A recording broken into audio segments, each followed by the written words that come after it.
Hello friends, இன்னைக்கு இந்த வீடியோவில் என்ன பார்க்கலான்னா, ஒரு கப் வேர்க்கடலை வச்சுட்டு ரொம்பவே குழந்தைங்களுக்கு ஹெல்த்தியான ஒரு ஸ்நாக்ஸ் செய்யலாம். இது நீங்கள் செஞ்சு வச்சுட்டு குழந்தைங்களுக்கு ஒரு 2-3 ஸ்பூன் கொடுத்து பாருங்க. ரொம்பவே குழந்தைங்க ஹெல்த்தியாக இருப்பாங்க. நோய் எதிர்ப்பு சக்தி அதிகமாக இருக்கும்.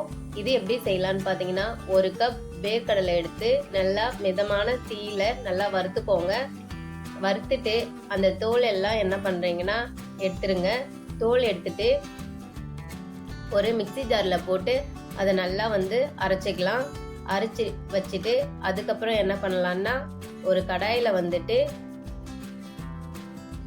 நம்ம எந்த கப்பில் எடுத்தோமோ அந்த கப்பில் அரை கப் சர்க்கரை சேர்த்துக்கலாம். சர்க்கரை சேர்த்துட்டு அதே கப்பாலே ஒரு 1/4 கப் மட்டும் தண்ணி விட்டுக்கலாம்.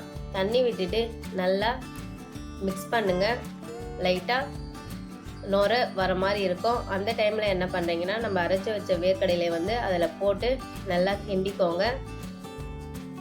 இதை நல்லா மிக்ஸ் பண்ணிவிட்டு உங்ககிட்ட நெய் இருந்தால் சேர்த்துக்கோங்க. அப்படி இல்லைன்னா வேண்டாம். இது வாசனைக்காக கொஞ்சமாக ஏலக்காய் பொடி இருந்தால் சேர்த்துக்கோங்க. இதையெல்லாம் சேர்த்து நல்லா கிளறி விட்டுட்டிங்கன்னா இந்த மாதிரி பொடி மாதிரி வரும்.